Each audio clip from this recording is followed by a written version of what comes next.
दोस्तों, क्या आप उस युद्ध के बारे में जानते हैं जो 20 साल तक चलने वाला वो भयानक युद्ध जिसमें लाखों लोगों की जान गई थी।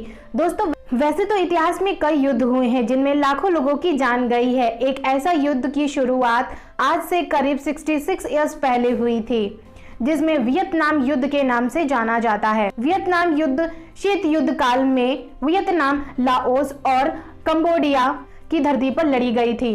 दोस्तों, ये एक भयानक लड़ाई का नाम है। लगभग 20 साल तक चल रही यह लड़ाई साल 1955 में शुरू हुई और जो 1975 में जाकर खत्म हुई। दोस्तों, यह युद्ध उत्तरी वियतनाम और दक्षिण वियतनाम की सरकार के बीच लड़ा गया था। इसे द्वितीय हिंद चीन युद्ध भी कहा जाता है। दोस्तों, इस भीषण युद्ध में एक तरफ तो चीनी जनवादी जनगणराज्य और अन्य साम्यवादी देशों से समर्थन प्राप्त उत्तरी वियतनाम की सेना थी, तो दूसरी तरफ अमेरिका और मित्र देशों के साथ कंधे से कंधा मिलाकर लड़ाई दक्षिण वियतनाम की सेना कर रही थी। दोस्तों, ये युद्ध और भी खतरनाक तब हो गया जब लाओस जैसे छोटे से देश से उत्तरी वियतनाम की सेना को अपनी धरती पर लड़ाई के लिए इजाजत दे गई। इससे अमेरिका पूरी तरह से बौखला गया था और उसे सबक सिखाने के लिए ही हवाई हमले की योजना बनाई गई। अमेरिका वायुसेना ने दक्षिण पूर्व एशिया के छोटे से देश लाओस पर इतने बम गिराए कि कहा जाता है कि लाओस का भविष्य बारूद के ढेर के नीचे दबा हुआ है।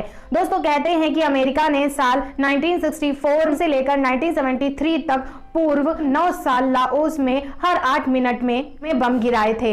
एक रिपोर्ट के मुताबिक अमेरिका ने प्रतिदिन $2 मिलियन आज के हिसाब से करीब 15 करोड़ रुपए सिर्फ और सिर्फ लाओस पर बमबारी करने में ही खर्च कर दिए थे। मीडिया के मुताबिक दोस्तों 1964 से 1973 तक अमेरिका ने लगभग 2 मिलियन यानी 26 करोड़ इराक के ऊपर दागे गए और कुछ बमों में से 210 मिलियन यानी 21 करोड़ अधिक है। एक अनुमान के मुताबिक इस भीषण युद्ध में 30 लाख से भी ज्यादा अधिक लोग मारे गए थे, जिसमें 50,000 से अधिक सैनिक भी शामिल हैं।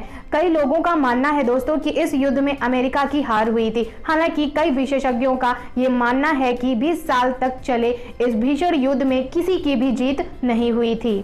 दोस्तों, युद्ध की वजह से अमेरिका सरकार को अपने लोगों और अंतर्राष्ट्रीय दबाव का सामना करना पड़ रहा था, जिसके बाद वह युद्ध से पीछे हट गया था। साल 1973 में तत्कालीन अमेरिका के राष्ट्रपति रिचर्ड निक्सन ने अपनी सेना को वापस बुला ली थी। उसके बाद कम्युनिस्ट मित्रों के द्वारा समर्थित उत्तरी वियतनाम की सेना ने देश के सबसे बड़े शहर इगोन पर कब्जा जमा लिया और इसी के साथ साल 1975 में युद्ध खत्म हो गया। अगर आप मेरे चैनल पर नए हैं तो इसे सब्सक्राइब करना बिल्कुल ना भूलें और अगर आपको वीडियो ये पसंद आती है तो इसे लाइक, कमेंट और शेयर जरूर करें।